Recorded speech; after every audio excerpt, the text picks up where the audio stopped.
warahmatullahi wabarakatuh.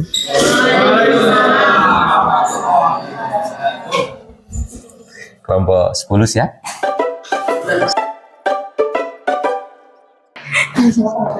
Assalamualaikum warahmatullahi wabarakatuh.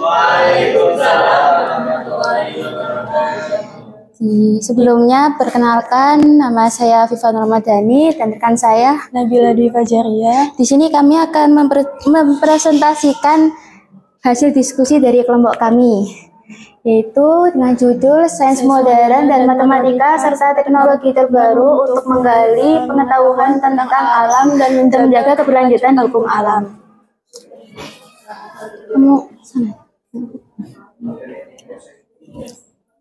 Pengertian sains. Sains yang berasal dari bahasa Latin atau scientia yang berarti pengetahuan merupakan kumpulan pengetahuan yang berkaitan dengan ilmu alam. Pengetahuan ini diperoleh melalui observasi, uji coba, dan penelitian. Sains berfungsi sebagai proses awal bagi ilmuwan untuk menyelidiki penyebab gejala-gejala alam dan secara sederhana dapat dipahami sebagai pengetahuan yang dihasilkan dari pengelompokan sistematis berbagai penemuan ilmiah sepanjang sejarah. Yang kedua ada pengertian teknologi. Teknologi adalah istilah yang merujuk pada keseluruhan metode, alat, dan sistem yang digunakan untuk memecahkan masalah dan memenuhi kebutuhan manusia. Secara etimologis, kata teknologi berasal dari bahasa Yunani yaitu tekna yang artinya keterampilan atau seni dan logos yang artinya ilmu atau pengetahuan. Dengan demikian, teknologi dapat dipahami sebagai penerapan pengetahuan ilmiah untuk tujuan praktis dalam kehidupan sehari-hari. Yang ketiga ada pengertian sains modern. Sains modern merupakan tahap perkembangan ilmu pengetahuan yang muncul setelah Renaissance, ditandai dengan penggunaan metode ilmiah dan pengamatan empiris untuk memahami alam. Konsep ini tidak hanya berfokus pada penemuan ilmiah, tetapi juga mencakup dampak teknologi terhadap kehidupan sehari-hari.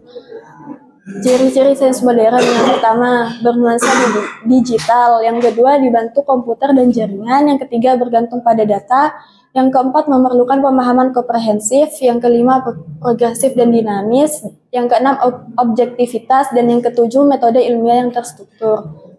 Perjalanan sains sejak awal hingga menjadi sains modern. Yang pertama itu ada zaman prasejarah. Pada zaman ini, manusia melakukan pengamatan sederhana terhadap alam dan fenomena di sekitarnya menggunakan pengalaman dan naluri untuk bertahan hidup. Hal ini ditunjukkan oleh penemuan alat berburu dari batu dan tulang yang menunjukkan pemahaman awal tentang teknik dan fungsi alat, meskipun belum terstruktur sebagai ilmu pengetahuan yang sistematis. Selanjutnya ada peradaban kuno, yaitu sekitar abad ke-300 sebelum Masehi sampai 500 sebelum Masehi. Kemajuan ilmu pengetahuan. Di era ini, peradaban seperti Mesir, Mesopotamia, India, dan Yunani mulai mengembangkan ilmu pengetahuan. Mereka menciptakan sistem numerik, astronomi, dan kedokteran awal. Filsafat Yunani. Filsuf seperti Thales, Socrates, dan Aristoteles berkontribusi pada pemikiran rasional dan metode ilmiah awal yang menjadi dasar bagi sains. Selanjutnya ada zaman pertengahan, yaitu sekitar 500 sampai 1500 sebelum Masehi. Zaman kegelapan di Eropa, periode ini ditandai dengan stagnasi dalam ilmu pengetahuan akibat dominasi gereja. Namun di dunia Islam terjadi kemajuan signifikan dalam bidang matematika, astronomi, dan juga kedokteran. Penerjemah karya kuno. Banyak karya ilmiah dari Yunani dan Romawi diterjemahkan ke dalam bahasa Arab, yang kemudian diperkenalkan kembali ke Eropa. Selanjutnya ada Renaissance, yaitu sekitar 1400 sampai 1600 sebelum Masehi. Revolusi sains. Periode ini menandai kebangkitan minat terhadap ilmu pengetahuan dan metode ilmiah. Tokoh-tokoh seperti Nicolaus Copernicus mengemukakan teori heliosentris yang menggantikan pandangan geosentris. Metode saintifik. Galileo Galilei memperkenalkan metode eksperimental yang sistematis, membuka jalan bagi penelitian ilmiah yang lebih akurat. Selanjutnya ada abad pencerahan, yaitu 1600 sampai 1800 sebelum Masehi. Perkembangan ilmu alam, penemuan dalam fisika oleh Isaac Newton, dan kontribusi dalam ilmiah oleh Robert Boyle memperkuat fondasi sains modern, inovasi teknologi, revolusi industri membawa teknologi baru yang semakin memperkuat hubungan antara sains dan aplikasi praktis. Yang terakhir itu ada abad ke-20 hingga sekarang, yaitu kemajuan teknologi canggih. Penemuan seperti telepon, komputer, dan internet merevolusi cara manusia berinteraksi dengan informasi dan satu sama lain. Interdisipliner, yaitu sains modern kini melibatkan kolaborasi antara berbagai disiplin ilmu untuk memecahkan masalah kompleks.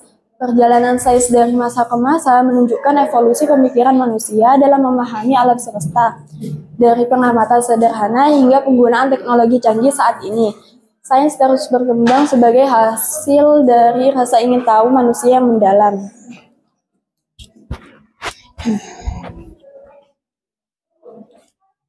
Selanjutnya, kolaborasi sains modern, matematika, dan teknologi. Yang pertama, matematika sebagai bahasa sains, yaitu matematika adalah bahasa universal dalam sains, membantu ilmuwan merumuskan dan menjelaskan fenomena alam. Contohnya, aljabar digunakan untuk menggambarkan hubungan dalam fisika dan biologi. Yang kedua, pengembangan teknologi dengan matematika. Teknologi terbaru seperti kecerdasan buatan AI dan analisis data besar bergantung pada matematika. Algoritma matematis membantu menemukan pola dalam data. Contohnya, AI digunakan dalam penelitian astronomi untuk memahami lubang hitam. Yang ketiga, kolaborasi antar disiplin. Kerjasama antara matematika, fisika, dan teknologi menciptakan pendekatan baru. Contohnya, penelitian gravitasi kuantum menghubungkan mekanika kuantum dengan relativitas umum. Yang keempat, inovasi berkelanjutan. Inovasi teknologi didorong oleh prinsip-prinsip matematis, contohnya algoritma kriptografi yang aman menggunakan aljabar. Kemudian, perbedaan sains modern dan matematika. Yang pertama, definisi dan tujuannya. Sains modern usaha sistematis untuk memahami alam, tujuannya menjelaskan fenomena dan hukum-hukum alam. Matematika, ilmu deduktif yang fokus pada struktur dan pola. Tujuannya mengembangkan teori dan metode untuk memudahkan masalah. Yang kedua, metode pendekatannya. Yang pertama, sains modern menggunakan metode ilmiah, observasi, hipotesis, eksperimen, analisis data, pendekatan induktif dari data empiris. Yang kedua, matematika menggunakan metode deduktif, membuktikan kebenaran pernyataan melalui logika, generalisasi dilakukan setelah pembuktian. Yang ketiga, keterkaitan dengan realitas. Sains modern fokus pada fenomena konkret dan dapat diobservasi, memahami hukum alam berdasarkan pengalaman empiris. Matematika lebih bersifat abstrak, tidak selalu terikat pada kenyataan fisik, banyak konsep eksis tanpa keterkaitan langsung dengan dunia nyata. Yang keempat, aplikasi. Sains modern diterapkan dalam teknologi, kesehatan, lingkungan, dan lain-lain, memberikan landasan untuk inovasi dan pengembangan teknologi baru. Matematika berfungsi sebagai alat bantu dalam sains dan teknologi. Banyak teori sains bergantung pada konsep matematis untuk analisis. Yang kelima, perkembangan. Sains modern berkembang seiring penemuan baru dan kemajuan teknologi. Matematika berkembang melalui penemuan teori dan metode baru, dipengaruhi oleh kebutuhan sains tetapi juga berkembang secara independen. Yang keenam, pendidikan. Sains modern melibatkan praktik laboratorium dan eksperimen, memberikan pengalaman langsung kepada siswa. Matematika fokus pada pemahaman konsep melalui pembuktian, penyelesaian masalah sebagai metode utama, pendekatan pembelajaran deduktif dari teori ke aplikasi, induktif dari contoh ke generalisasi, tergantung pada tingkat pendidikan. Contoh teknologi yang ditemukan dalam perjalanan sains. Yang pertama, di teknologi modern, CRISPR dan rekayasa genetika tahun 2012, alat untuk pengeditan DNA dengan presisi tinggi, membuka jalan untuk terapi gen dan pengobatan penyakit genetik. Yang kedua, penemuan gelombang gravitasi tahun 2015 terdeteksi oleh LIGO dan mengkonfirmasi teori relativitas Einstein dan membuka era baru dalam astronomi. Yang ketiga, kecerdasan buatan dan pembelajaran mesin berkembang pesat dalam berbagai aplikasi dan digunakan untuk diagnosis medis dan sistem rekomendasi. Yang keempat, pemetaan genom manusia tahun 2003 memetakan seluruh urutan DNA manusia dan mendukung kemajuan dalam diagnosis dan terapi gen. Yang kelima, imunoterapi untuk kanker, meningkatkan sistem kekebalan tubuh untuk melawan sel kanker, efektif untuk beberapa jenis kanker yang sulit diobati. Yang keenam, energi terbarukan, kemajuan dalam teknologi panel surya dan turbin angin, meningkatkan efisiensi energi terbarukan, lebih terjangkau dan ramah lingkungan. Yang ketujuh, penemuan eksoplanet. Ribuan eksoplanet ditemukan beberapa di zona layak huni, mendorong pencarian kehidupan di luar bumi. Yang kedelapan, satelit kuantum, jaringan komunikasi kuantum menggunakan satelit, mentransmisikan foton terjerat, berpotensi menciptakan komunikasi instan. Yang kedua, teknologi bersejarah. Yang pertama, mesin cetak dikenalkan oleh Johannes Gutenberg pada abad ke-15, merevolusi produksi buku secara massal. Yang kedua, kacamata ditemukan di Italia sekitar tahun 1268 dan terus berevolusi menjadi alat penting bagi banyak orang. Yang ketiga, uang kertas pertama kali dicetak di Cina pada tahun 1023 dan masih digunakan sebagai mata uang utama di seluruh dunia. Yang keempat, kompas, alat navigasi yang membantu pelaut sejak abad pertengahan dan tetap relevan hingga kini. Yang kelima, jam mekanik dikembangkan pada abad pertengahan untuk pelacakan waktu akurat dan menjadi dasar bagi teknologi pengukuran waktu modern.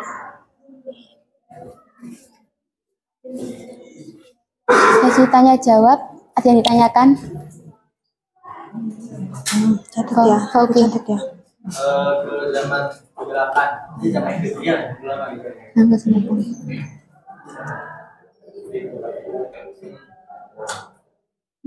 kegelapan gitu. Kegelapan. Nah, Ini. Pertengahan. dan itu kan katanya dia pasti diterjemahkan kalau bahasa Arab kan. Nah, itu pengaruh karya itu terhadap zaman setelahnya apa? Jadi kan apa sih? Bagaimana pengaruh karya yang diterjemahkan itu terhadap zaman Renaissance itu? Pengaruh Sama ilmuwan-ilmuwannya kan ada matematika, astronomi, dokteran. Nah, ilmuwan-ilmuwan itu yang cukup apa ya? Cukup jadi vokal dalam penerjemahan itu sebenarnya. Ilmuwan muslimnya ya. Yang muslim. Muslim. Pengaruh karya terhadap sama ilmuwan muslim yang ini bidang matematika, Dalam bidang matematika, astronomi dan kedokteran. Ya, apa? Ya. Nah, itu kan di zaman ke-8 disebutkan bahwa periode ini ditandai dengan dominasi Dalam ilmu pengetahuan. dominasi gereja. Pertanyaan aku itu, kenapa dominasi gereja di zaman ke-8 disebut sebagai penghambat kemajuan pengetahuan dan teknologi? Kenapa? gereja di Alif, aku jawab ya. Dominasi gereja sering dianggap sebagai penghambat kemajuan teknologi karena beberapa faktor. Yang pertama, ketidakpahaman dan sikap negatif terhadap teknologi di kalangan pemimpin gereja dapat menghalangi adopsi inovasi baru.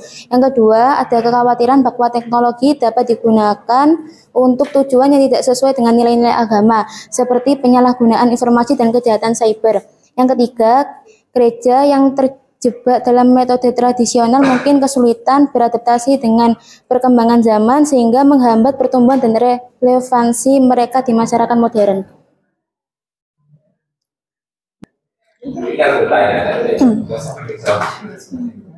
langsung ini aja gak sih? Fauki. Izin menjawabkan pengaruh karya terhadap zaman Renaissance itu ada pengaruh besarnya itu terhadap perkembangan seni, ilmu pengetahuan, dan juga budaya di Eropa.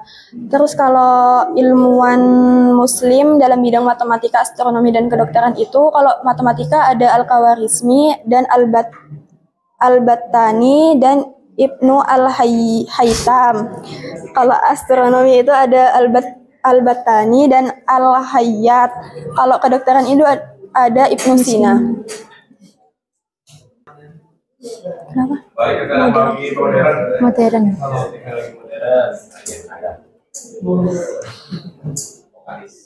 Yang ini dah. Teknologi modern contohnya. Oh, contoh. Ini gak sih? Ya, di Ya. situ kan di nomor 1 kan ada CRISPR. Ya. Ya. Dari bawah itu ada alat penghitungan DNA dengan presisi bisa dijelaskan nggak kalau pengeditan DNA dan ada efeknya nggak? Anak biofek.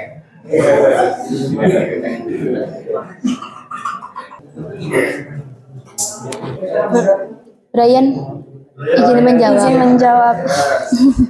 Maksud alat untuk pengeditan DNA dengan presisi tinggi itu adalah teknologi yang memungkinkan modifikasi genetik yang akurat dan efisien.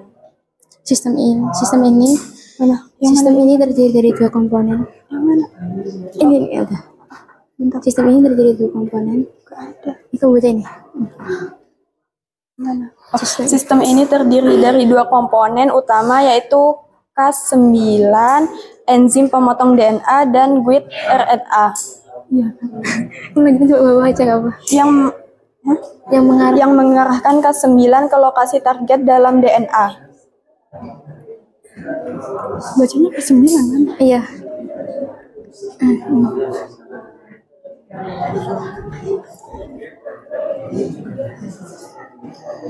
Apa? Yang kedua itu penemuan gelombang gravitasi 2016 terdeteksi oleh LIGO. Apa itu LIGO ya? Lego apa LIGO? Harusnya diberi penjelasan ya. Iya, harusnya ambil penjelasan. Pelajarannya. Nah, kalau bersingkat kan kurang jelas. Perlu dipanasin ya, Pak. Iya, habis itu begini panas ya.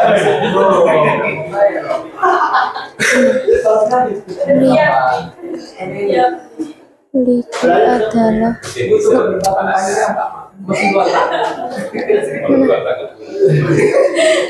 interferometer observatorium.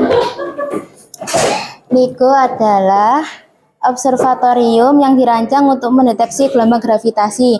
Gelombang ini adalah riak dalam ruang waktu yang dihasilkan oleh peristiwa kosmik besar, seperti penggabungan lubang hitam atau bintang neutron. Pada 14 September 2015, LIGO berhasil mendeteksi gelombang gravitasi pertama yang dikenal sebagai GW 150914 dari penggabungan dua lubang hitam yang terjadi sekitar 1,3 miliar tahun yang lalu. Penemuan ini membuktikan prediksi Einstein tentang keberadaan gelombang gravitasi dan membuka era baru dalam astronomi dan fisika. Oke, terima kasih. LIGO. Jadi LIGO itu apa? Organisasi alat Alat untuk mendeteksi gelombang. Alat untuk mendeteksi gelombang. Oke. Dari tabelnya. Ini Pak. Kalau ada yang bisa ada kabarnya ya. Macam cara sebut. Oke, jelas. Kurang. ada yang ditanyakan lagi?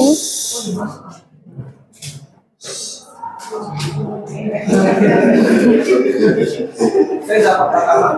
Dari itu banget kan.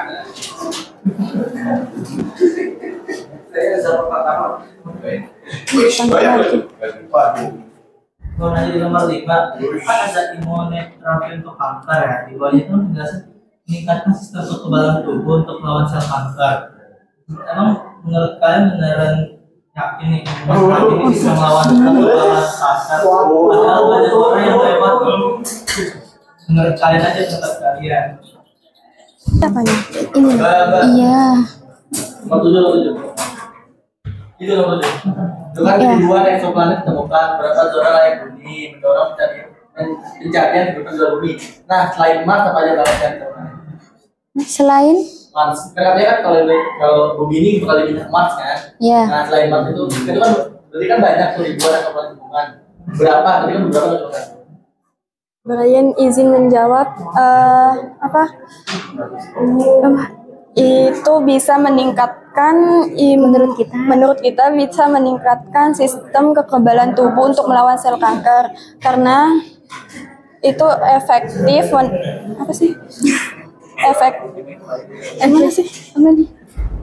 karena Imunoterapi untuk kanker efektif meningkatkan sistem kekebalan tubuh untuk melawan sel kanker. Contohnya misalnya prinsip kerja imunoterapi menggunakan sistem imun. Yang ketiga teknik imunoterapi.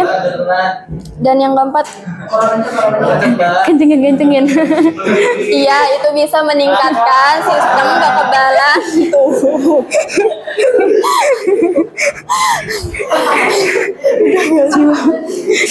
Iya itu bisa meningkatkan sistem kekebalan tubuh. Udah.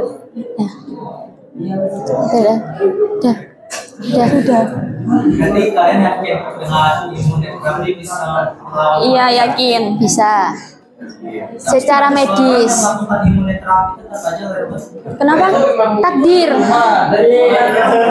ya, kita gimana lagi ya, kan usahanya kan lewat medis.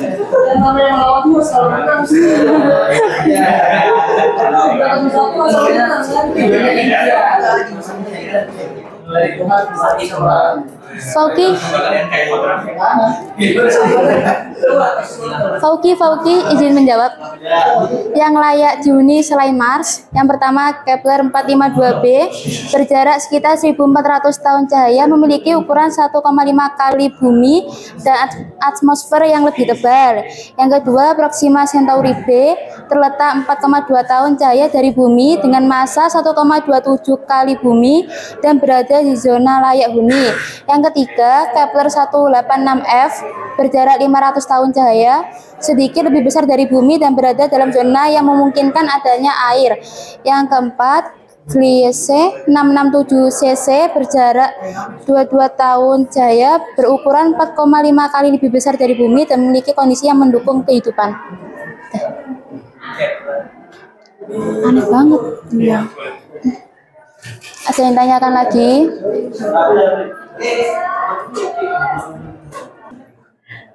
Sudah? Mau tanya? Alif? Enggak? Sudah, silakan.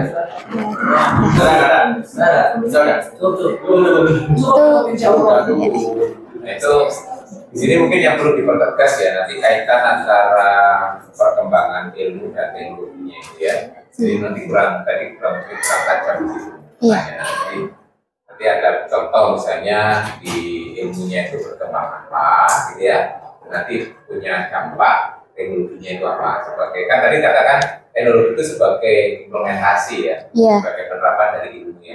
Nah, nanti ada beberapa contoh kalau bisa per periode nanti bagus kan periode kan ya. Jadi pada saat periode itu ilmunya apa yang dikembangkan, kemudian itu melahirkan teknologi apa, dan pemanfaatannya apa gitu ya. Jadi nanti punya dampak pada kehidupan. Ya, akhirnya kan muncul, akhirnya kehidupan kan bisa berubah. Ya. Nah, jadi kesannya kan masih terpisah-pisah gitu ya. Jadi nanti alur itu akan kelihatan lebih bagus ya. Nanti diberikan inspirasi dari periode itu mungkin diambil satu atau dua contoh gitu ya. Terus bisa menggabungkan antara sains dan matematika. Jadi ada perkembangan di ilmu sains apa, matematika apa, kalau bisa dijadikan satu menghasilkan teknologi apa lebih bagus gitu ya. Ya, Anda bisa melihat integritas atau integritas dari sains dan matematika. Ya. Karena matematik biasanya kalau sendirian susah menghasilkan teknologi dulu ya.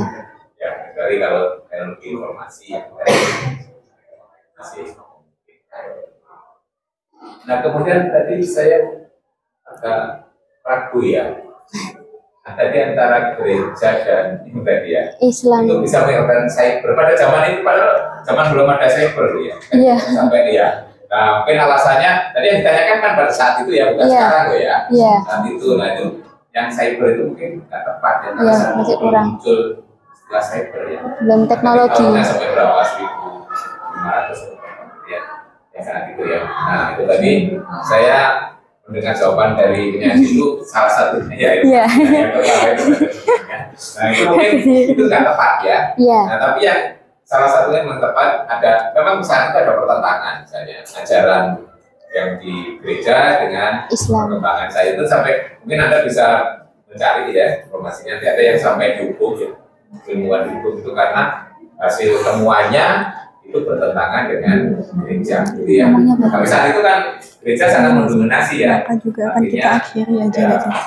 Nggak berdua. Ini kan zaman sekarang kan sekarang kan. Maka juga akan kita akhiri jika Waktu dia itu juga kita akan akhiri. dominasi, jadi akhirnya maka juga akan kita di dalam gereja Kita main kita. kita akhiri. Jadi, memang salah satunya adalah sebabnya tidak sesuaian ya antara hasil di perkembangan ilmu dengan paham yang dikembangkan di gereja. Jadi ilmuwan tadi waktu contoh-contohnya banyak, ya. Mungkin lebih tepatnya nanti ya tiap ilmuwan jangan sebutkan orangnya saja, tapi mungkin disebutkan Penemuannya. penemuannya apa ya. Apalagi yang disampaikan yang monumental gitu ya. Ya. Sebenarnya kalau disebutkan algoritmi, jadi yang paling tinggi sekarang adalah algoritma itu ya. Algoritma. Algoritma yang ada di dalam ya. Ilmu yang sampai sekarang namanya masih tetap di matematika harus bahasa aslinya ya. Itu belum berubah, yang lainnya banyak yang berubah namanya ya. Aljabar sampai sekarang tetap nama tokohnya juga masih ini ada baca di buku aljabar masih algoritma masih. Terus habis itu sekian dari kami. Salam. Assalamualaikum. Jadi saya kira itu banyak masukan ya dari teman-teman tadi. Nanti kalau direvisi ditulis ulang akan menjadi lebih baik ya. Ya. Dan ini karena terakhir as soon as possible ya, karena pekan depan juga Iya. BTS, jadi kalau bisa jangan nunggu pekan depan, akhir pekan ini sudah selesai ya. Ya. Termasuk kelompok sebelumnya ya. Nah, cuma kelompok terakhir ini punya waktu yang singkat ya. Kalau bisa akhir pekan ini sudah atau ya biar nanti menghadapi Berarti makanannya pekan akan depan. direvisi. Makanannya akan saya sebagai bacaan teman-teman, gitu ya. Oke, baik. Masih ada sampaikan? Kalau tidak ada bisa ya. Karena dimulai, maka juga akan kita akhiri. Jika diakhiri tanpa mulai, itu bukan presentasi, tapi masalah hati. Sekian dari kami. Wassalamualaikum.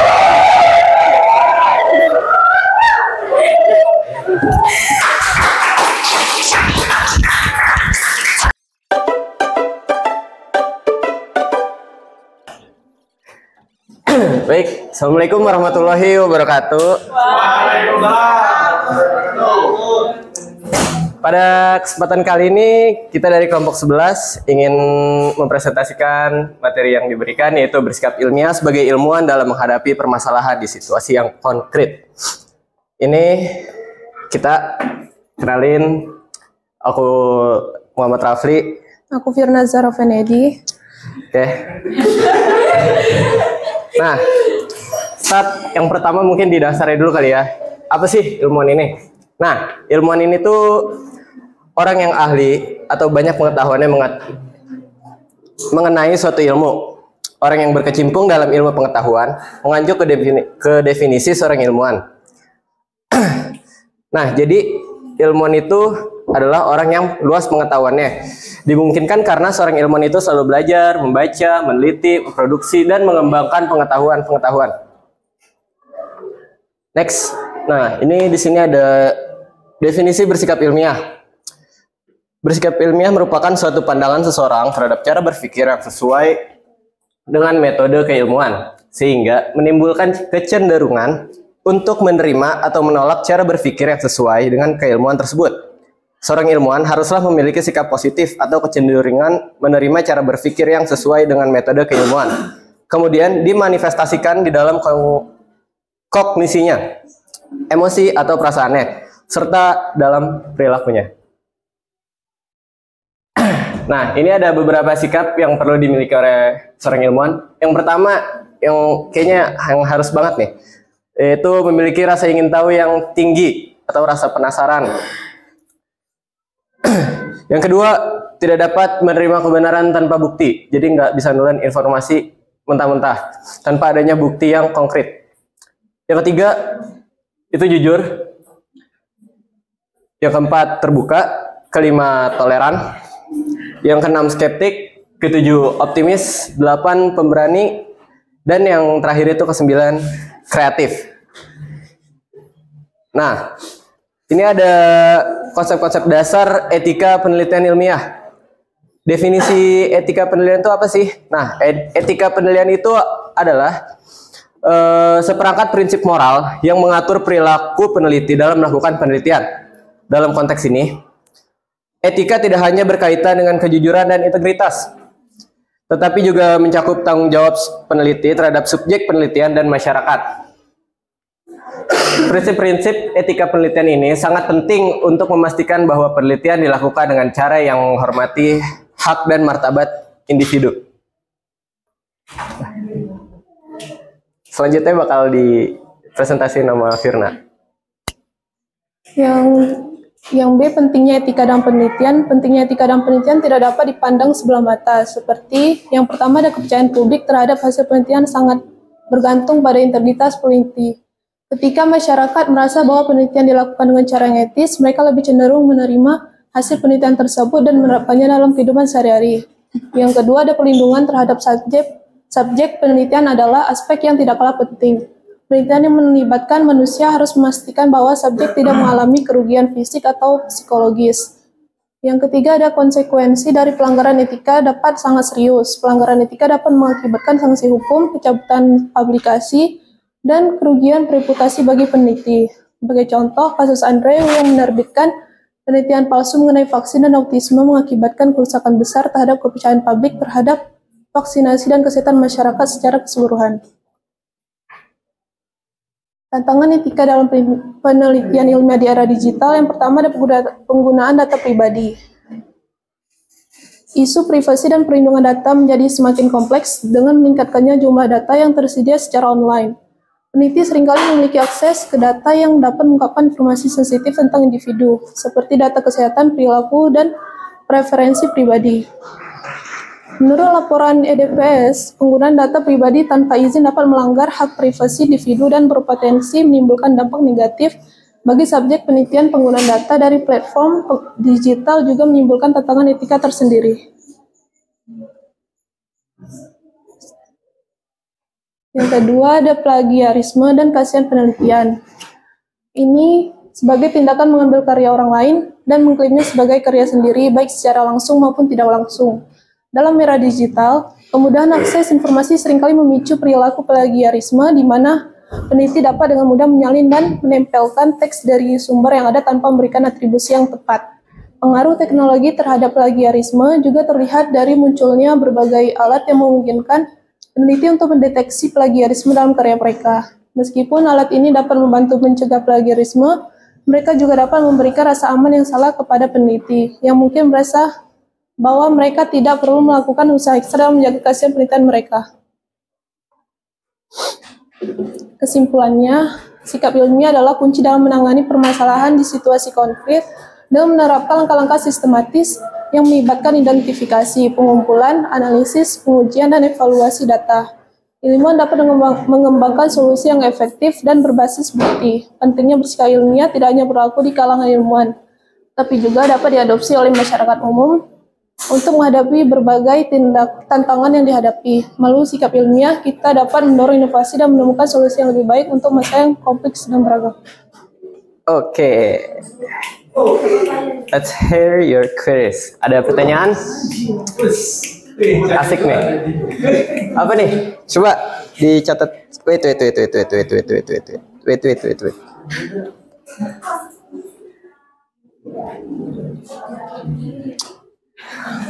Apa tuh? Siapa dulu nih? Apa? Dalam sikap-sikap yang perlu dimiliki oleh ilmuwan itu kan ada skeptik kan. Nah, apa pendapat Anda? Kan ada ilmu metafisika. Metafisika itu kan yang mengenai hal gaib itu. Nah, bagaimana menurut pendapat Anda? Maksudnya hal gaib di sini tuh apa? Gimana? Coba diperinci gitu. Secara nyata. Kan balik lagi ya ke definisi tadi, ada tidak dapat menerima kebenaran tanpa bukti. Hal yang tidak nyata itu kan hal yang tidak ada buktinya, kurang lebih. Nah yaudah, jadi di situ udah di close kayak pertanyaannya, sampai di situ aja.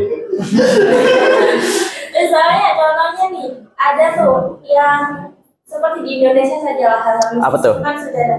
susuk lah contohnya. Aduh. Apakah Kok kesusuk-susuk ya? itu tidak bisa menjelaskan secara ilmiah katakan hal itu? Nah, menurut Anda seperti apa?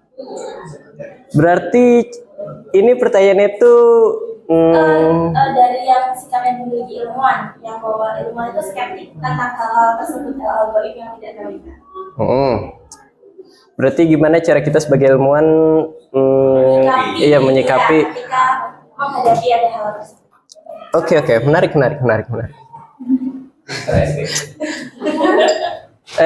Apa lagi? Jelaskan peran pentingnya bersikap ilmiah dalam menghadapi permasalahan di era sekarang dan berikan contoh kasus yang relevan dan jelaskan bagaimana sikap ilmiah dapat membantu menyelesaikan permasalahan tersebut. Oke, ada lagi? Coba tampung dulu ya. Habis itu baru dijawab. Apa? Emang ingat? Enggak.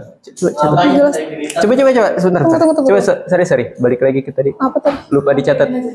Oh iya. Ya dah. Mengapa integritas peneliti sangat berpengaruh terhadap penerimaan hasil penelitian oleh masyarakat? Yang kedua, bagaimana penelitian yang dipublikasikan dapat berkontribusi pada pemahaman masyarakat tentang etika dan apa peran peneliti dalam hal ini? Planki. Pertama, mengapa integritas peneliti sangat berpengaruh terhadap penerimaan hasil penelitian oleh masyarakat?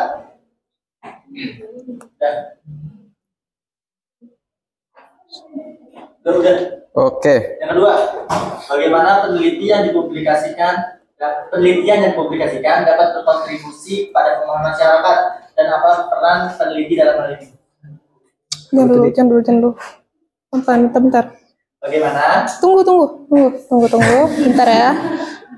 Bentar. Bagaimana penelitian yang dipublikasikan dapat berkontribusi pada pemahaman masyarakat dan apa peran peneliti dalam hal ini?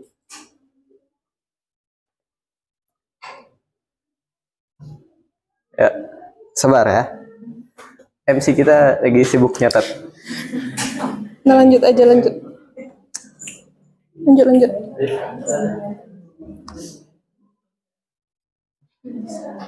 Yang mana tuh?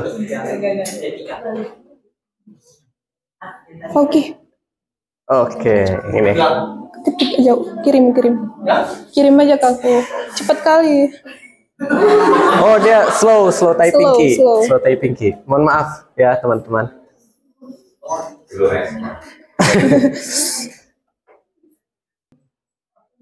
Siapa lagi? Lip. Itu kan salah satu dari etika dalam penelitian yang tidak dapat dimanfaatkan saya seperti kepercayaan publik terhadap hasil penelitian yang sangat bergantung pada integritas peneliti. Nah, mungkin kita di sini pernah dengar yang terkait Indonesia itu yang IQ-nya 78. Ya. Nah,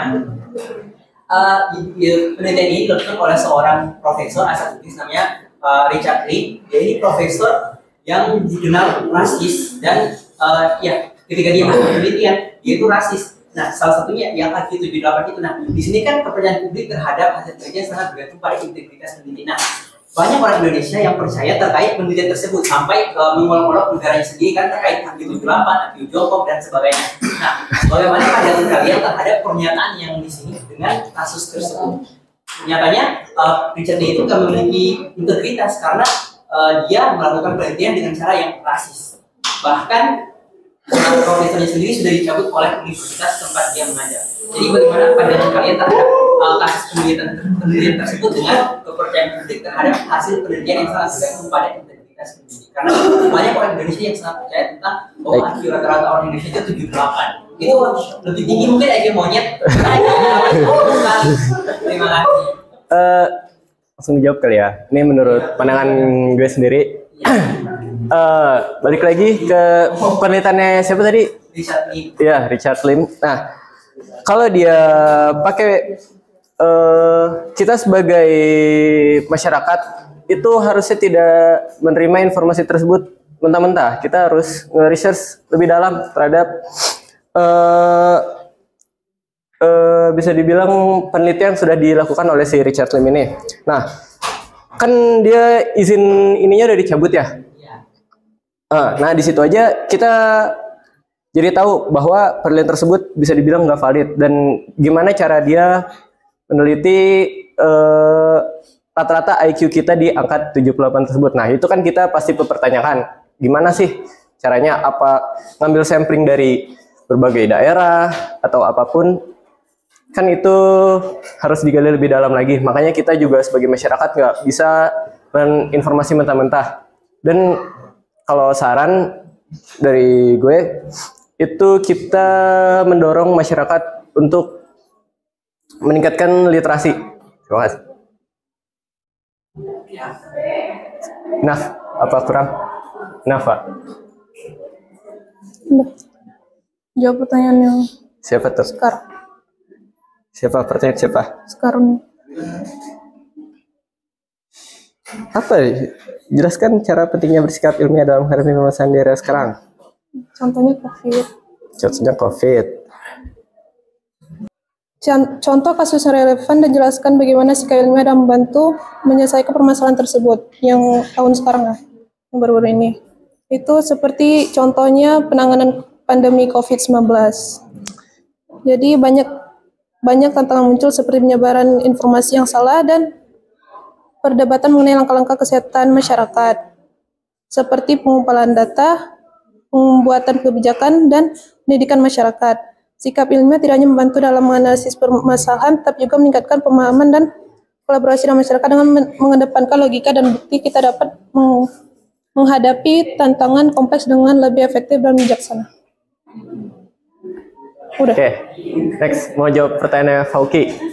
Nah, pertanyaan Fauki ini mungkin ada hubungannya nih sama pertanyaannya Alif tadi yang soal si Profesor ya siapalah itu, Richard Lim.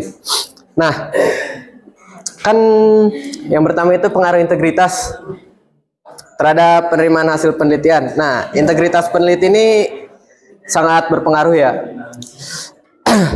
Karena masyarakat cenderung mempercayai hasil dari penelitian yang berasal dari peneliti yang memiliki reputasi baik. Nah, sangat berbanding terbalik banget sama Dr. Richard Lim tadi yang udah dicap rasis di setiap penelitiannya. Nah, masyarakat akan lebih terbuka untuk menerima temuan mereka. Nah, dan begitupun sebaliknya. Nah, kontribusi penelitian pada pemahaman masyarakat tentang etika, yaitu penelitian yang dipublikasikan dapat berkontribusi pada pemahaman masyarakat tentang etika dengan menyediakan studi kasus, analisis, dan diskusi mengenai isu-isu etis dalam berbagai bidang. Peneliti di sini peran peneliti sebagai pendidik dengan menjelaskan konteks etis dari penelitian mereka, termasuk pertimbangan yang diambil untuk menjaga keadilan, kejujuran, dan kesejahteraan subjek. Dah. Selesai. Ada lagi? Sabar nih pertanyaan Nala tadi belum kejawab ya. Soal susuk nih. Kayaknya bukan dukun sih soalnya ya. Bingung juga. Iya. Nah iya makanya. Dia nggak bisa jelasin istilah ilmiah. Tapi kalau di X-ray ada kayak besi-besi gitu. Iya makanya. Kayaknya harus tanya pesawat merah. Iya, kudu nanya dukun harusnya ya, lebih tepatnya ya. Soalnya kita, ya udah, nggak apa. Ntar bakal dijawab kok. Apa nih? Siapa tuh? Apa ini dulu? Apa nih? Dulu. Apa tantangan etika dalam penelitian ilmiah sebelum era digital?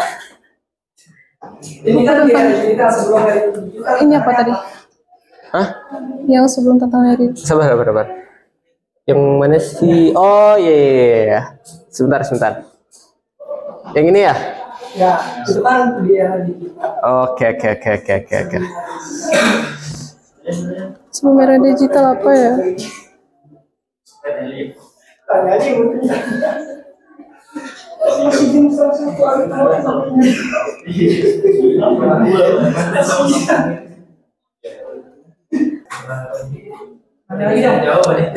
Ya, apa tuh? Itu sih. Di sini ada kayak terbentuk sampai kesimpulan sikap yang dimiliki ilmuwan ya. Siapa yang bikin rangkuman itu semua? Sama kapan? Oh. Sampai kesimpulan ini ada. Oke.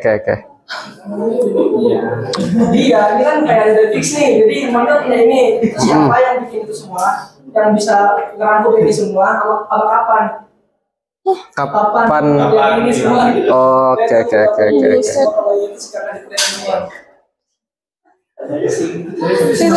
Itu.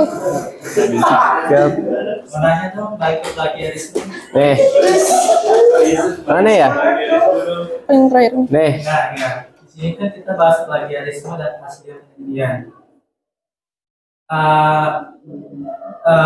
Dulu kan teknologi kecerdasan buatan atau AI itu jarang ya kita dengar. Hingga akhir-akhir ini beredar di SPP TikTok atau di RSIG. Cuma nanya, menurut kalian AI itu kan banyak ya yang buat sama. Maksudnya kecerdasan buatannya itu sama ya. Menurut kalian itu tuh termasuk plagiarisme? Dan cara kalian bisa menentukan mana penggunaan ide yang umum dengan plagiarisme itu kayak gimana?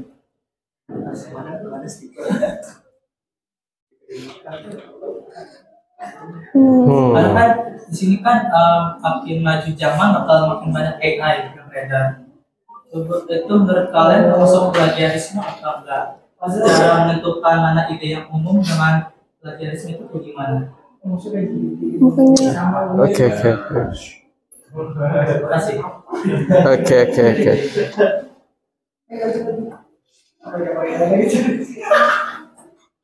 Bos banget.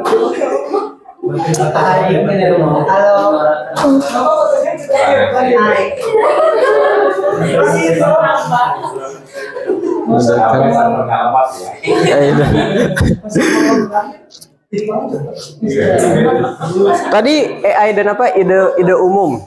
Pertama yang AI, kedua cara kalian menentukan mana ide yang umum sama plagiarisme itu kayak gimana?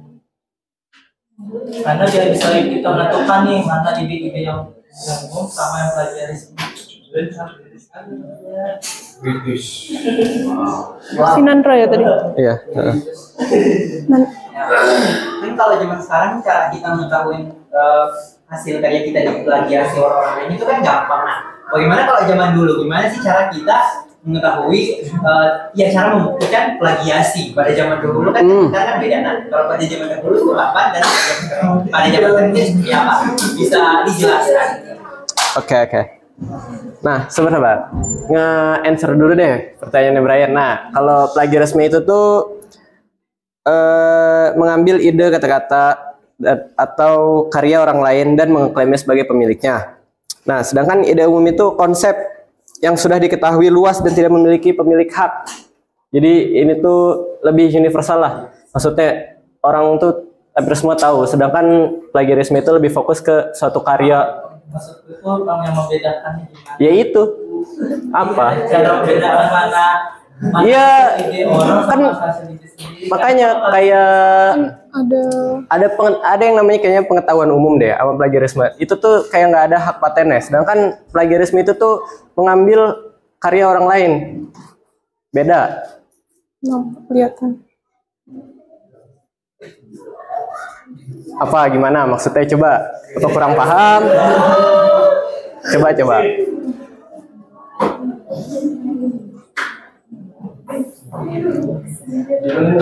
Kayak ide umum gini deh contohnya. Kita tahu nih kayak 1 tambah 1 sama dengan 2. Ya kita kan nggak perlu ini. Ya semua orang tahu kalau 1 tambah 1 itu 2. Ya apa itu disebut plagiarisme kalau gue ngomong 1 tambah 1 itu 2? Enggak kan jadinya. Nah itu salah satu contohnya menurut gue ya. Ada umum gitu. Nandra. Wih.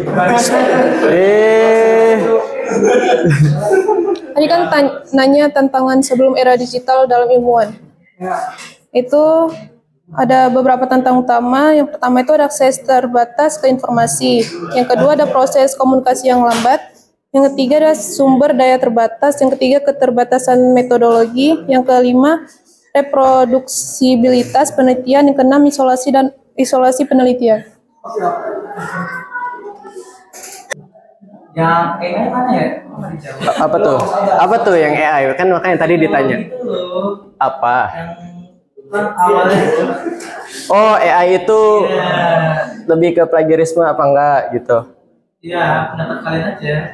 Kalau gue Karena ya maksudnya kan AI itu kan bakal makin ada yang makin banyak nih AI link yang bakal lewat atau yang kita ketahui. Menurut kalian tuh bakal jadi plagiarisme enggak?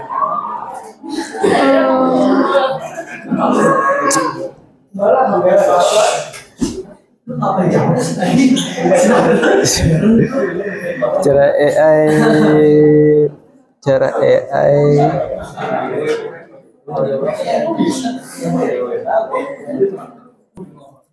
pertanyaannya Nala nih, susuk. Aduh, macam mana ini? Tenang, masih jam 1 kurang kok. Tadi katanya sampai jam 8 nggak apa-apa? Jam 4. Nah, sejujurnya ya kayak AI nih. AI itu kayaknya secara nggak langsung itu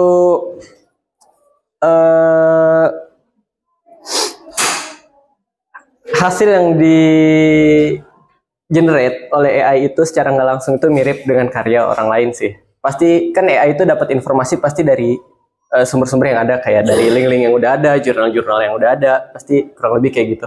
Iya, ini maksudnya itu plagiarisme. Ya. Kalau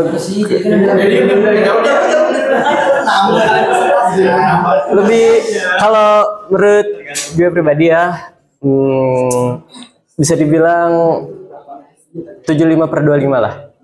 Berarti dapat 75% kalau menurut kan ini kan menurut gue sendiri. Menurut gue sendiri tuh 75% ya bisa dibilang begitu.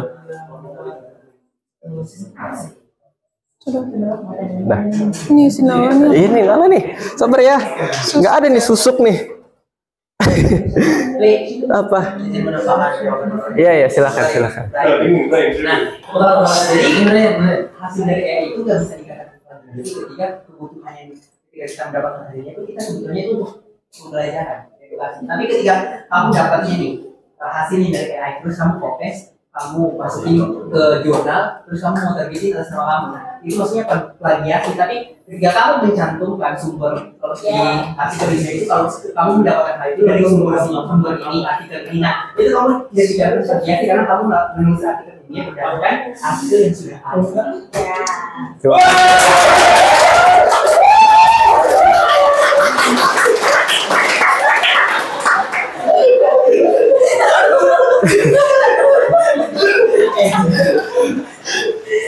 Ya, terima kasih Alip sudah menambahkan. Pertanyaan siapa lagi? Tinggal si Nala dong. Aku maksudku bukan susuk. Iya, menurut pandangan ininya kan. Iya, tapi lebih ke skeptisnya gitu loh. Iya. Ini nih yang susah nih. Soalnya gue rada gak percaya kayak gitu soalnya.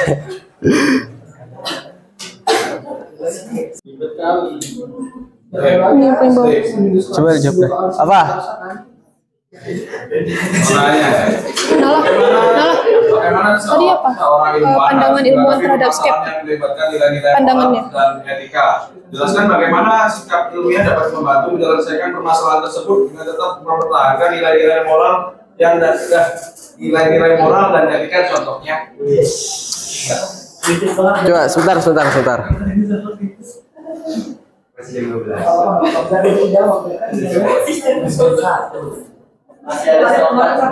Sorry.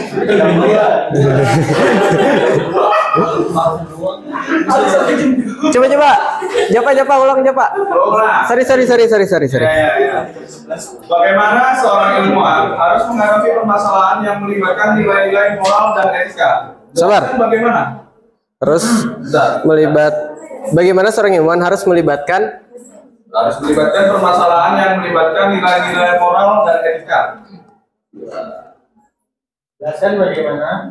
Ya, terus? Dan jelaskan bagaimana sikap ilmiah dapat membantu menyelesaikan permasalahan tersebut dengan tetap mempertahankan nilai-nilai moral dan etika. Contohnya? Bagaimana sikap ilmiah membantu menyelesaikan tersebut. Nah. Bagi ilmuwan, skeptik itu adalah alat yang vital untuk mengembangkan pengetahuan. Ini mendorong penyelidikan mendalam dan menjaga standar integritas dan penelitian ilmiah. Ilmuwan yang skeptis menyadari bahwa kesalahan dan bias bisa terjadi dalam penelitian. Oleh karena itu, mereka terbuka untuk mengkoreksi dan memperbaiki kesalahan. Itu dalam hal ilmuwan itu tidak percaya kan sama Iya. seandainya mereka ketemu nih sama hal-hal gaib itu gimana? Itu gimana? Buset. Gimana namanya? Iya, itu masalah. Kan mereka tidak percaya gitu loh ketika mereka sudah mengalaminya sendiri, berarti itu kan ada bukti kan. Berarti kalau namanya terus gimana? Itu kan mereka kan skeptis kan, jadi nggak percaya kan sama hal kayak gitu. Terus kalau mereka ngalaminnya sendiri itu kan udah ada buktinya kan. Bisa dikasih orang kalau nggak percaya, tapi lu ngerasain, lu ngerasain susu ya bisa ada kan atau itu berarti ngambil di konsep agama, karena kan kalau di agama kan itu gitu. Nah, agama ini. Jadi dia nggak bisa ngambil dari ilmiahnya gitu. Jadi dari kebenaran ilmiah yang kemarin ada kebenaran ilmiah koherensi yang sesuai itu tidak perlu bukti empiris untuk membuktikan kebenaran itu. Yang penting ada pernyataan atau proposisi yang mendukung pernyataan itu. Nah, karena pernyataan itu sudah benar. Ilmiah itu ada proposisinya nggak ke arah itu. Ya, nah itu kalau nggak ada, ya berarti kembali ke dirinya gimana keimanannya. Jadi kan kalau nggak ada, jadi dipaksain gitu maksudnya. Karena ilmiah itu ya ada batasnya, tapi kalau ilmu agama kan maksudnya ada batas juga sih, tapi maksudnya kita ambil cari jalan yang lain gitu. Karena kan kalau itu kan konsepnya di dunia lain gitu. Mungkin ilmiah belum ada kaitannya gitu. Jadi nggak ada jembatan untuk menyambungkan antara ilmu itu dan ilmiahnya gitu. Nah, jadi kita ambil jembatan yang lainnya, berarti ke arah agamanya gitu. Berarti ilmuwan itu ada yang skeptis dan tidak skeptis. Iya. Ya, mungkin seperti itu. Iya. Agamaku minus soalnya, Cok. Agamaku minus soalnya gak paham gua. Gimana ya? Jadi jangan menjembatani semua ilmu. Jadi antara ilmu gaib atau ilmu dengan ilmu ilmiah, mungkin sampai sekarang belum ada jembatan antara menemukan ilmiah itu dengan ilmu gaib itu. Nah, berarti kita harus cari jembatan yang lain gitu. Jadi nyari jalan lain ya, Ki? Iya. Dari gimana sisi ilmu itu gitu. Saya dokter ilmu itu berarti gimana dokter menjelaskan kepada pasiennya bahwa itu dalam sisi bukan sisi kedokteran, dalam sisi agama bahwa ini ya emang dari pendukunan. Iya. Udah. Sabar. Belum. Pertanyaan siapa bagaimana orang harus menghadapi permasalahan?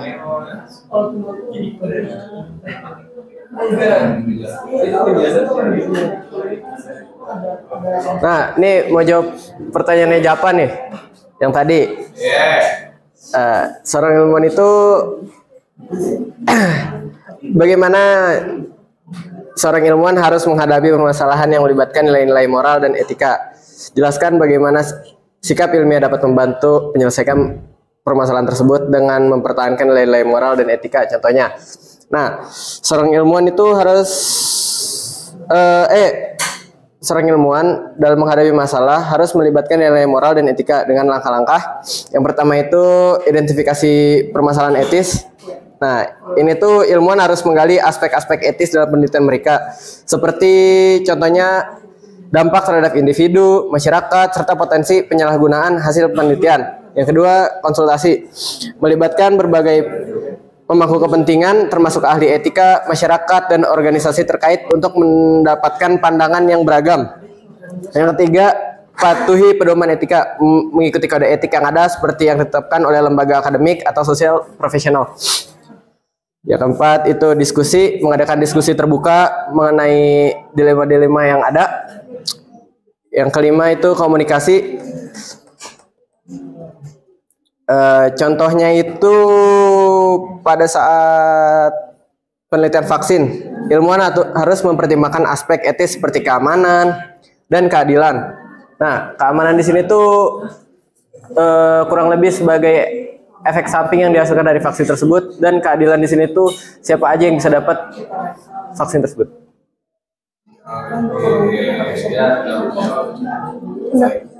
Terima kasih. Oke. Siapa lagi? Pertanyaan siapa yang belum dijawab?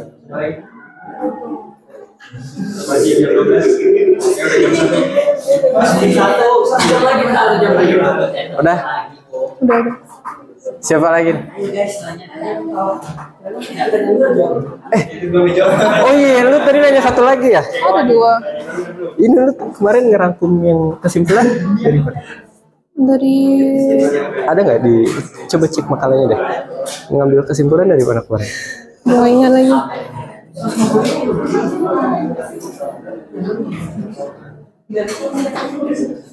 Apa dari jurnal sih? Ya, coba cek jurnal apa. Soalnya itu gua ngambil dari makalah kemarin. Ini mau tanya tadi kemarin.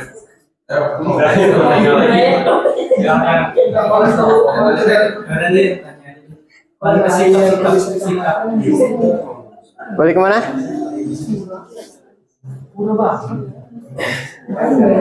Balik sikap ilmiah itu loh, Bang. Mana?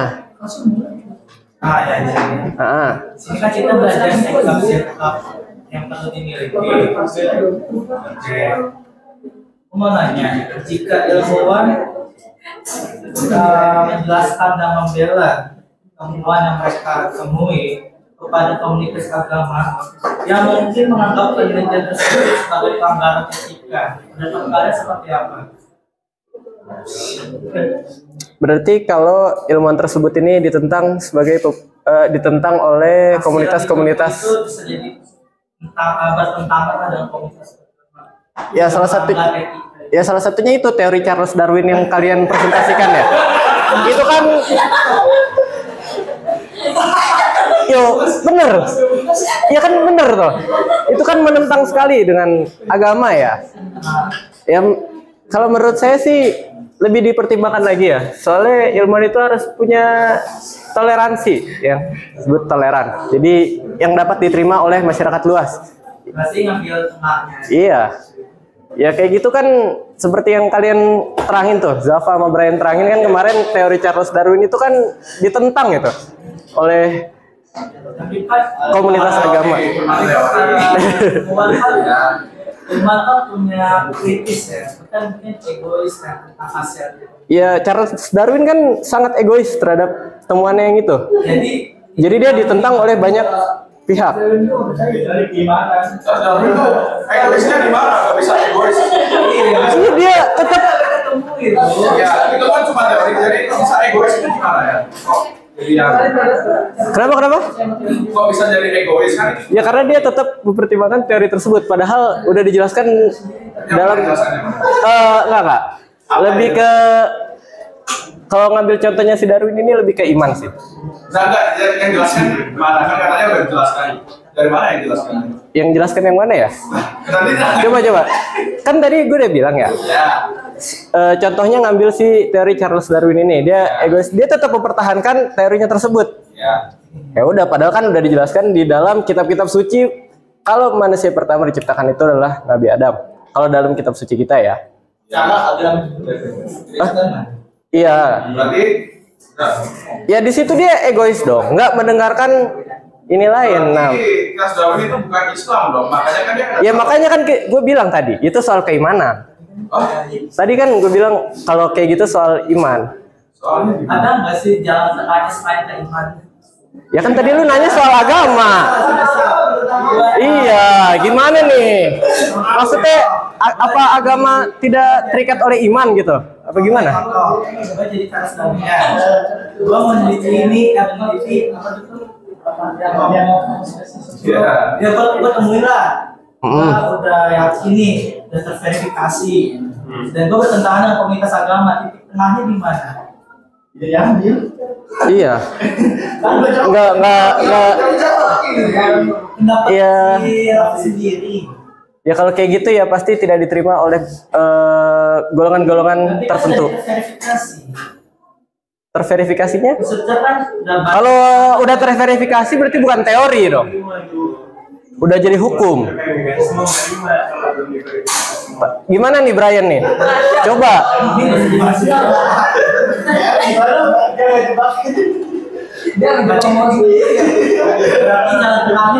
Ya itu tidak diterima di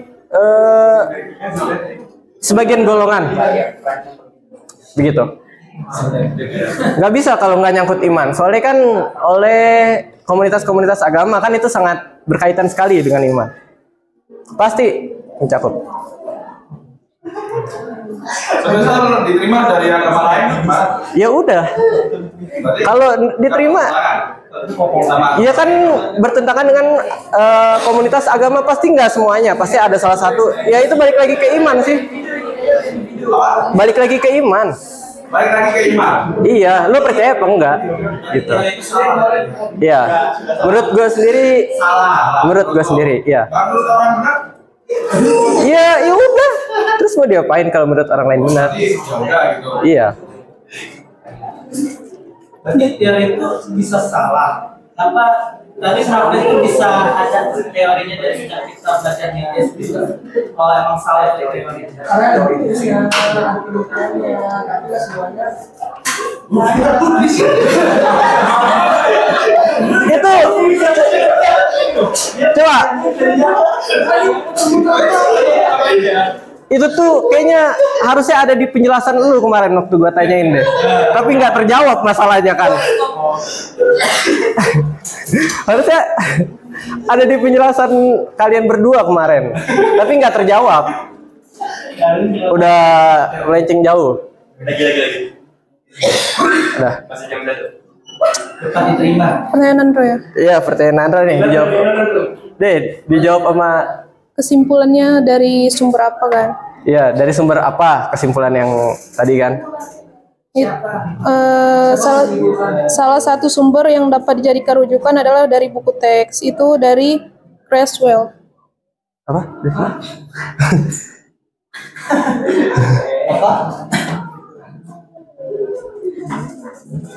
Buku teks tentang metodologi penelitian. Ya coba sebutin aja. Ya udah sebutin aja.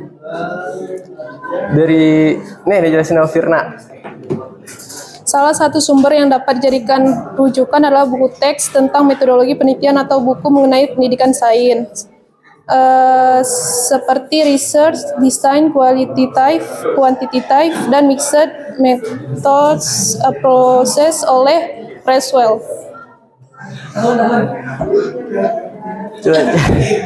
Ulang. Tahunnya. Aduh.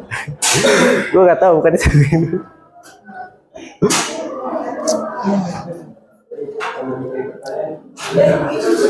Tahun 1994. Udah. berarti ilmuwan sebelum itu nggak pakai konsep-konsep itu. Iya. Dan 4 berapa tahun? Sedangkan sebelum 94 tuh udah banyak banget ilmuwan. Mungkin lebih baru dibukukan dan lebih terperinci.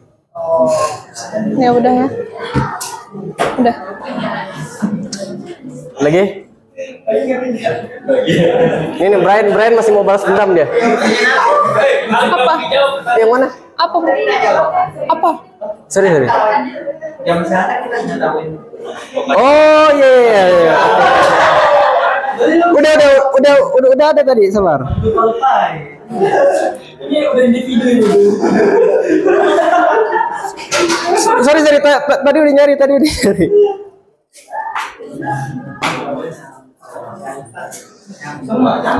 Nah, ini kalau pada zamannya sebelum modern ya, bisa dikatakan pada zaman sebelum modern itu ada beberapa cara. Yang pertama itu perbandingan teks. Penulis atau akademisi akan membandingkan teks yang dicurigai dengan karya asli untuk mencari kesamaan frasa, ide atau struktur. Yang kedua, kepakaran. Para ahli di bidang tertentu sering mengenali gaya dan pemikiran penulis lain. Jadi tiap penulis itu punya gaya menulisnya masing-masing. Itu ada gaya penulisnya masing-masing. Iya, maksudnya punya cara untuk merepresentasikan pikirannya Ya, paham kan maksudnya gimana? Nah, yang ketiga itu ada kritik sastra. Dalam kritik sastra ini, penulis sering dibahas dalam konteks karya lain. Ini bisa mengungkapkan plagiarisme jika ada kemiripan yang mencolok. Jadi dapat kritik dari orang-orang lain gitu. Yang keempat itu menggunakan referensi dan footnote.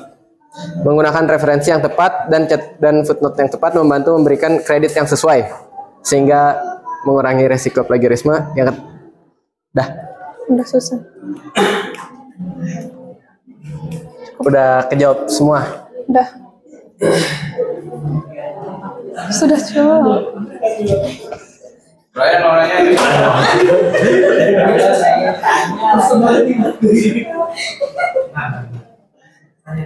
Ayo tanya.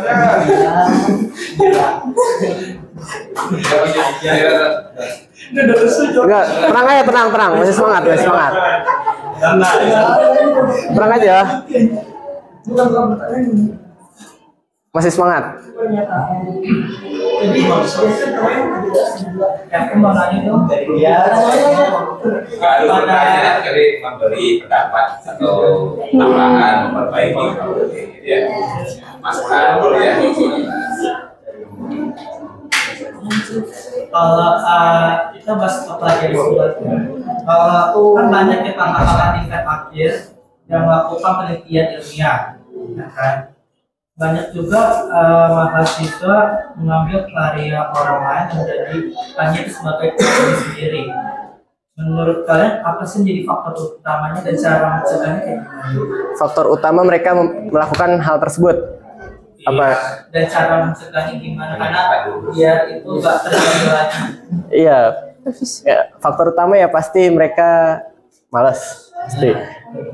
Mereka itu pasti malas untuk mengupakan ide-ide mereka, dan mereka yang kedua itu nggak kreatif. Terus cara menanggulanginya udah banyak sih, kayak cek plagiarisme online gitu. Jadi banyak sekarang kampus-kampus kan kalau buat tugas akhir gitu minta apa tuh Pak, Turnitin ya atau apa? Iya. Kok joki? Kayak Turnitin gitu. Nah itu cara mencegahnya dengan melakukan Turnitin tersebut. Udah selesai.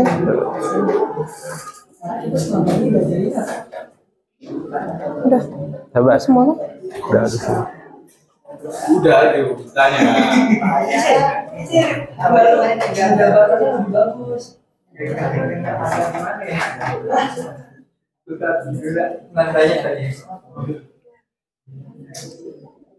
Apa? Manusia pada apa? Hah? Pendapat baru menghirup apa? Menghirup apa? Iya. Oksigen kan? Iya. Itu kita diajari sama penemuan-penemuan, tapi nyatanya oksigen itu baru ditemuin 1772. Mungkin baru di. Enggak, terus dijelasin sebelumnya kita bukan menghirup oksigen. Jadi menghirupnya arsenik. Apa nih? Apa tuh? Iya, terus? Iya, terus berarti itu ternyata kok bisa gitu. Kenapa dulu itu arsenik, kenapa sekarang oksigen? Baru denger juga itu. Apa tulisannya gimana? Apa itu? arsenik. Kalau hidup di bumi menghirup arsenik, terus oksigen itu baru namanya 1772, tapi kita sekarang udah oksigen, kenapa kita nggak menghirup arsenik juga? Itu baru dengar saya Pak, arsenik. Ya udah. Jadi pertanyaannya kenapa kita nggak menghirup arsenik lagi? Kamu bisa berubah gitu. Kok bisa berubah gitu? Baru denger Cok. Apa dulu ada pohon? Ini dari Google ya, nggak tahu ya. Tulisannya gimana? Arsenik? ARSENIK. Arsenik biasa. Kok di sini arsenik digunakan industri pengolahan kaca, piknik, kok gini ya? Nggak. Ini loh. Ternyata sebelum ada oksigen, makhluk hidup di bumi menghirup arsenik, terus oksigen itu baru ditemukan 1772. Berarti zaman-zaman terdahulu. Tanya sama yang dulu nggak sih? Waduh. Duh, kita juga nggak tahu. Nggak tahu. Maksud tuh arsenik itu sebelum manusia, terus Yang O2 ketemunya baru 17/72 apa gimana? Buset. Oke, nanya. Apa yang ini? Apa Nabi Adam dulu hidup itu di luar sini? Nggak tahu. Oh iya nih oksigen. Nggak tahu.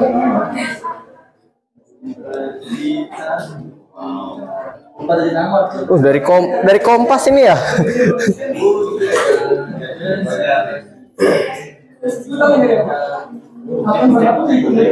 Apa itu ya arsenik?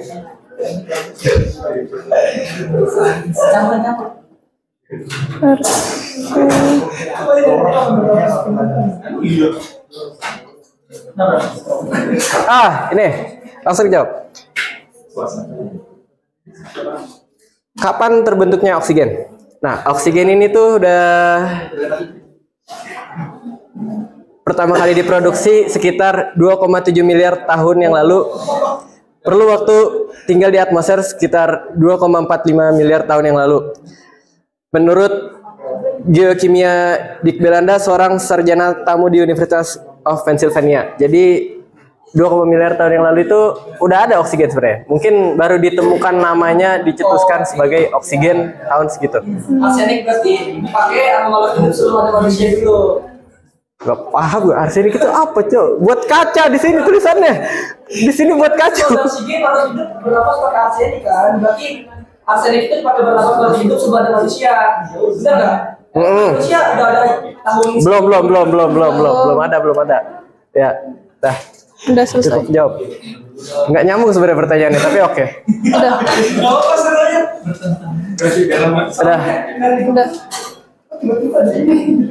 Udah enough. Oh belum? Oke, nggak apa. Tenang aja.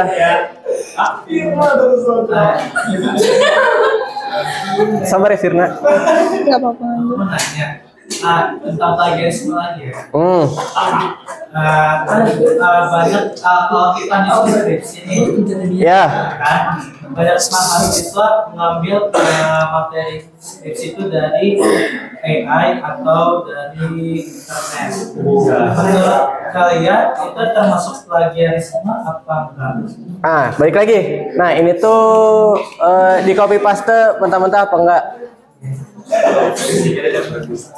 Kalau menurut gue, karena kan juga orang-orang juga bilangnya kalau mengambil apa sih bayangan atau nah itu kan dijadiin sebagai referensi, bukan di copy paste mentah-mentah. ada yang kopas. Ya udah ya. Dosen aja sendiri tahu kalau kalimat seperti itu dari AI. Ya karena itu too good to be true. Terlalu bagus buat. Itu termasuk plagiarisme. Bisa termasuk plagiarisme. Kayak yang tadi dijelasin Alif tuh, ditambahin kalau kita bener-bener copy paste plek-plekan terus dijadiin, kita ngeklaim itu sebagai karya kita, itu bisa disebut plagiarisme. Oke. Udah? Oh iya, boleh. Itu udah bakal dipakai buat skripsi. Biasanya orang nggak harus GPT, banyak dasar AI nggak bakal dipakai buat bikin skripsi. Orang bikin skripsi itu juga langsung ke artikel ini langsung. Nggak ada yang pakai copy dari AI atau meskipun AI itu dari sumber artikel juga, tapi orang bakal langsung ke artikelnya langsung atau ke bukunya. Ya kan namanya juga era zaman sekarang kan udah canggih. Iya dong. Jadi banyak yang instan ke internet. Karena nggak asli, nggak otentik kalau pakai. Iya, boleh. Iya tuh nggak boleh, cuman kan banyak mahasiswa seperti itu. Realistis aja dong, nggak usah menakutkan. Biar pakai. Ya kamu. Orang lain. Mahasiswa kan banyak. Coba tanya Pak Heri, banyak nggak gitu? Banyak apa? Ya ini sudah belum? Udah belum? Belum Pak. Udah. Udah itu semua Pak. Ya jadi kan saya akan yang penjelasan yang terakhir dan menarik sebagai penutup. Oke, yang pertama coba buka kembali tentang etika tadi apa? Yang mana Pak? Ilmuwan tadi ya. Yang mana Pak? Skeptik. Ini. Nah, ini. Anda ide dari mana atau referensinya? Ada Pak? Ya, referensi. memang ada, tapi saya ingin tahu sumbernya. Oke, sebentar ya. Enggak dong, ini dari jurnal. Tenang aja. Karena kan ingin disebut ilmuwan tadi, ya ya. Begitu ada lulus dari kuliah, nah, sarjana itu ya ilmuwan awal gitu ya. Jadi Anda sudah memiliki karir ilmuwan ya. Enggak. Gak apa-apa. Yang penting ini di dalam etika akademik itu salah satu yang paling utama itu adalah kejujuran. Ya. Nah, jadi kalau kita mengambil itu mesti menyebutkan sumbernya. Ya. Kalau kita tidak menyebutkan sumbernya, itu orang akan anggap itu hasil pemikiran kita sendiri, hasil karya kita, gitu ya. Nah, nanti itu yang ada yang marah gitu ya. Nah, tapi kalau Anda menyebutkan sumbernya, yang punya kan merasa oh ini memang saya, tapi dia pinjam gitu kan ya. Nah, seperti Anda pinjam barang terus dilabeli ya. Mana ya kemarin yang gue share itu ya, ini salah pengantar filsafat. Biasakan bahwa ini nanti kalau Anda membuat karya tulis termasuk nanti membuat project gitu ya. Nah, kalau memang itu betul-betul pendapat orang lain, kita ambil dari referensi, ya kita tuliskan sumbernya. Ya itu sebenarnya sebagai ada tadi kemarin gue ketemu referensinya. Ada Pak, tapi sebentar. Ya, kalau saya cantumkan sejawab gitu ya. Nah, oh di menurut ini gitu ya. Oke. Nah gitu nanti kalau menurut biasanya begitu ya. Menurut ya. Nah, ciri-ciri bawaan adalah, nah itu akhirnya apa? Yang dipertanyakan. Ada yang gue minta tambahin ini kan. Karena tolong tambahin di referensi. Nah ini yang salah. Jadi munculnya siapa yang merumuskan dan sebagainya karena Anda tidak menyebutkan referensi sejak awal. Di buku Salam Pengantar Filsafat. Ya, itu nanti berarti kalau menulis menurut ini dalam buku apa terus biasanya tahun cara menulis itu kan. Oke. Lepas dari itu, nah ciri-ciri atau ilmuwan atau etik kode etik itu memang ada yang bersifat universal. Ya.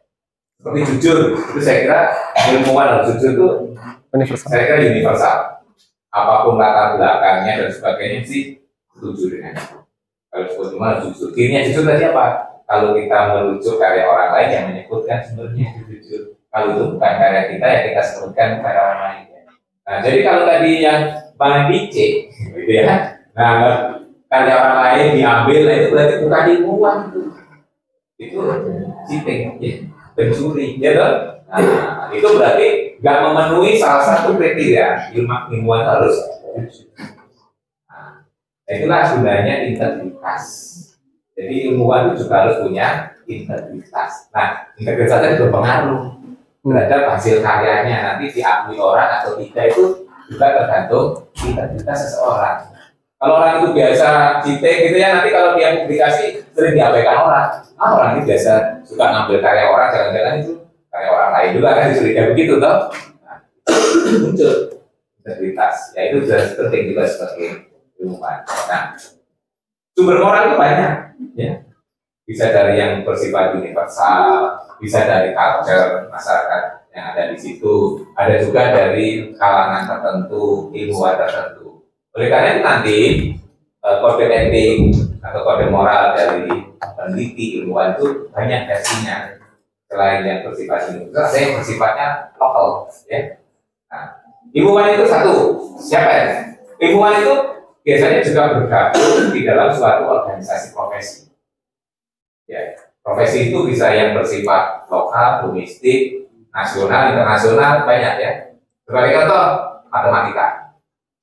Itu ada organisasinya nasional. Ada kenal mungkin kalau matematika itu Indo-MS, Indonesia Matematik Society. Nah, nanti aktuarnya juga ada. Ya, PAI Pak, ya, PAI. Ada, ya, organisasi profesi itu namanya. Nanti yang internasional sudah ada. Nah, itu bisa merumuskan kode etik yang berlaku pada ruang lingkup yang ada di situ. Mungkin kode etik yang dirumuskan di situ nggak berlaku di tempat lain kan? Nah, tapi berlaku di organisasi. Nah, bahkan mungkin selevel UM sendiri itu juga bisa keluarkan kode etik yang berlaku di UM.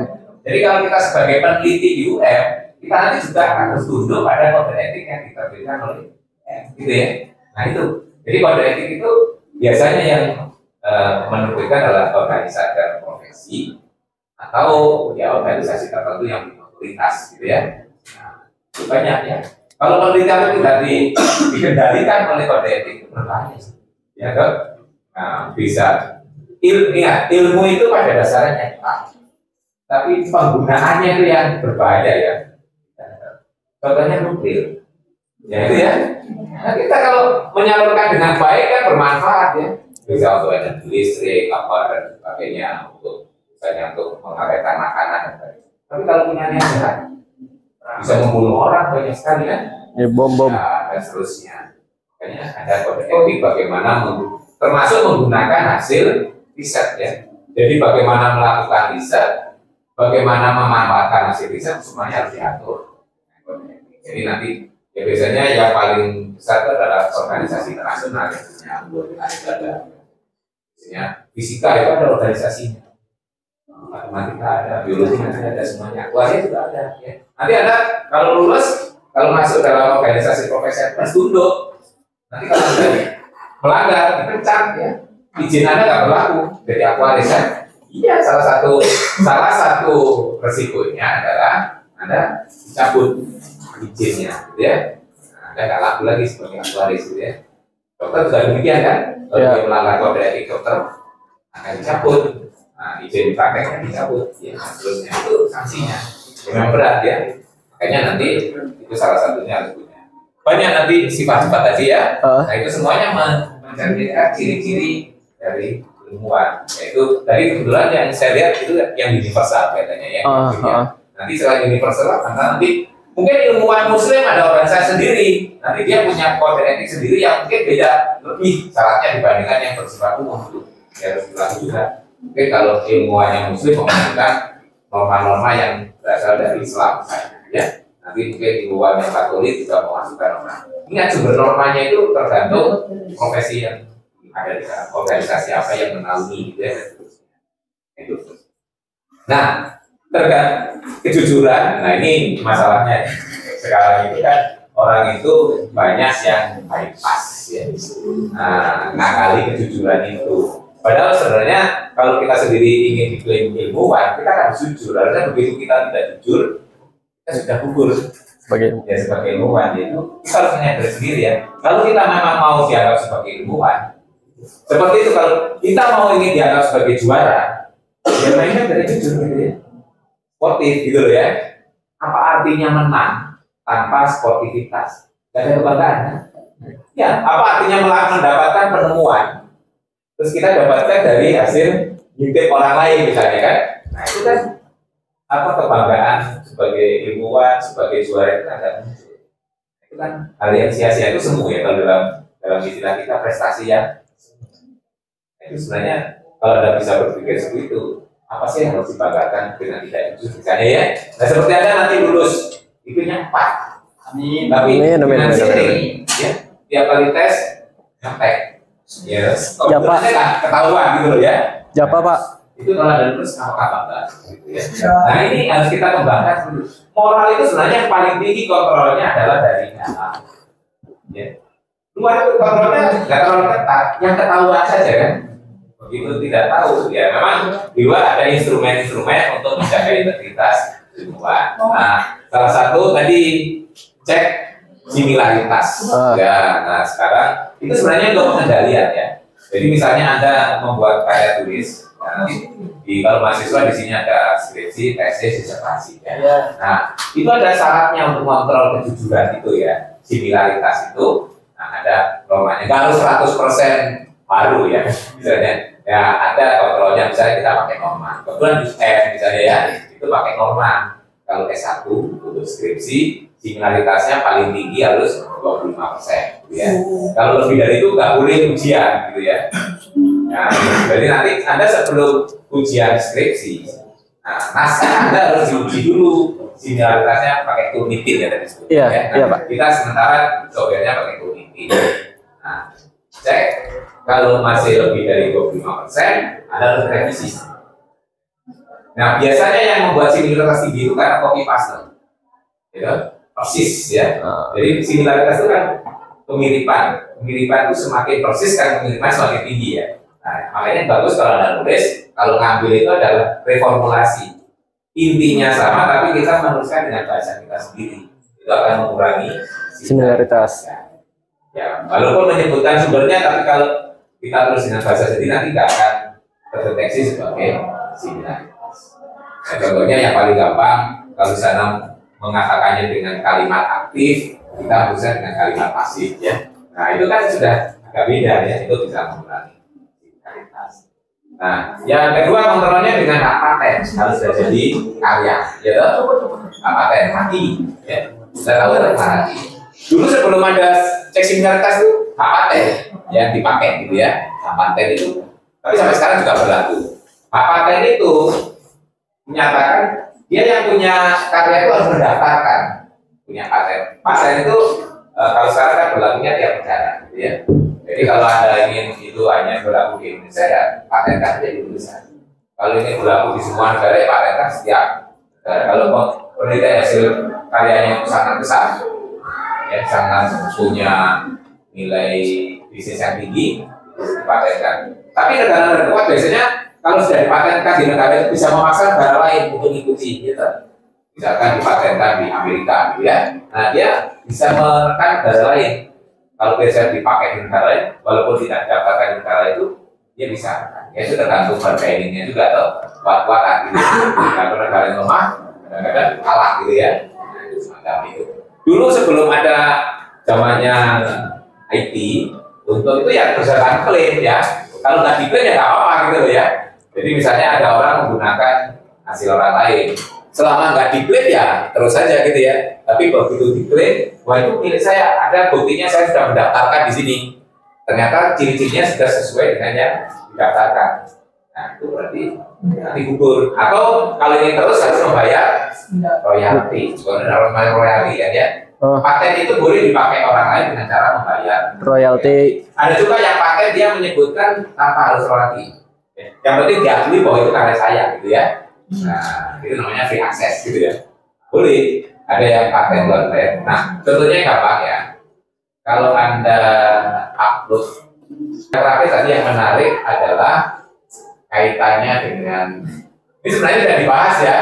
Dulu itu kan kita sudah mengatakan dalam sains itu ada yang disebut teori, ada yang sifatnya hukum. Ya. Kalau sudah hukum itulah yang sudah permanen ya, artinya sudah tidak debatable karena sudah dibuktikan dengan kaidah-kaidah ilmiah yang sudah terbukti gitu ya, sudah tidak terbantahkan ya, sudah mengikuti prosedur yang benar. Kalau teori, nah ini masih belum selesai buktinya gitu ya. Nah, jadi kalau saat teori itu cenderung masih debatable. Kalau teori itu ada yang terima dan menolak, wajar, ya, wajar. Karena dia secara bukti itu belum final ya. Contohnya tadi Darwin itu sebenarnya belum jadi hukum, masih teori karena buktinya itu belum selesai kan. Karena masih ada orang yang bisa mengatakan ada sesuatu yang hilang buktinya. Ya, mislink gitu ya. Jadi ada link yang nggak nyambungkan gitu loh ya, nggak nyambung itu artinya buktinya belum selesai, berarti semacam itu belum bisa dianggap sebagai hukum, ya masih kontroversi biasa. Dalam matematik itulah disebut konten bukti ya, masih bisa, itu masih kontroversi ya. Nah kalau soal hukum, misalnya hukum gravitasi, itu masih ada buktinya secara ilmiah, ya. Hukum Boyle, ya toh. Terus hukum gas, ya, ideal, ya, PV sama NRT, nah itu sudah jadi hukum. Harus itu nggak ada yang bantah lagi kan. Jadi kita harus bisa menyikapi mana hukum, mana teori, itu nanti. Ya kalau teori debatable biasa aja lah, ya itu karena belum tuntas ya. Nah, terus jadi ilmu pun nanti kalau Anda belajar lebih jauh kalau menarik, Anda bisa melanjutkan belajar filsafat ilmu, gitu ya, filsafat ilmu. Nanti filsafat ilmu sendiri juga bercabang-cabang, nanti ada ilmu matematika, ilmu apa gitu ya. Nah, tapi secara umum ilmu itu nanti ada yang sifatnya masih subjektif, ada yang sudah objektif ya. Ini bisa kita lihat dari proses menemukannya maupun proses menerima. Orang itu masih bisa subjektif, bisa objektif. Jadi nanti ilmu itu menjadi objektif atau tidak tergantung orangnya bisa terima atau tidak. Nah, terima atau tidak itu tergantung bukti yang kita sodorkan. Kita memberikan konsep dulu ini ada ilmu baru gitu ya. Nah, kalau matematik gampangnya, ini loh ada teori baru gitu ya. Teori baik baru, begitu buktinya kita paparkan dan orang lain sudah bisa menerima, jadi objektif, ya jadi bisa diterima oleh pandangan dari tempat tertentu. Ya. Tapi kalau orang lain buktinya itu belum valid, terus jadi ini bisa benar, bisa salah. Jadi hasilnya ini. Nah, kalau seperti itu masih dilakukan. Nah, itu belum jadi oke. Baik, saya kira itu. Jadi nanti Anda bisa memperbaiki. Oh iya Pak. Ya, naskah Anda berdasarkan masukan cukup banyak karena terakhir banyak pada sedang ini. Karena kemarin dikerjain sampai hampir jam 2. Jadi banyak mau balas, tapi ya sudah nggak bisa bertanya. Ya, baik saya kira sudah cukup bagus ya. Cuma karena ini kelompok terakhir seperti tadi tidak tekan ini harus sudah selesai ya. Oke, iya Pak, siap. Nanti kalau boleh Pak kita sudah tanya lagi revisi Anda itu ya. Nanti kita paham apa. Misalkan pekan ini semuanya tuntas ya, Pak. Revisinya yang kembali di tempat masing-masing. Jadi seperti revisi gitu ya. Nanti bisa dibantu semuanya untuk belajar ya. Saya kira semuanya oke bagus ya, ada progres. Nanti berikutnya Anda membentuk kelompok lagi. Oke, baik. Kalau ada yang disampaikan lagi? Enggak Pak, udah enough Pak. Oh, jadi semuanya sudah dicatat ya, masukan dari teman-teman tadi. Iya Pak. Ya, masukan revisi. Waduh. Kalau memang tidak ada yang perlu di follow up, bisa. Baik, sabar. Baik, terima kasih untuk saran dan masukannya semua. Kurang lebihnya mohon maaf. Kami pamit undur diri. Wassalamualaikum warahmatullahi wabarakatuh. Waalaikumsalam.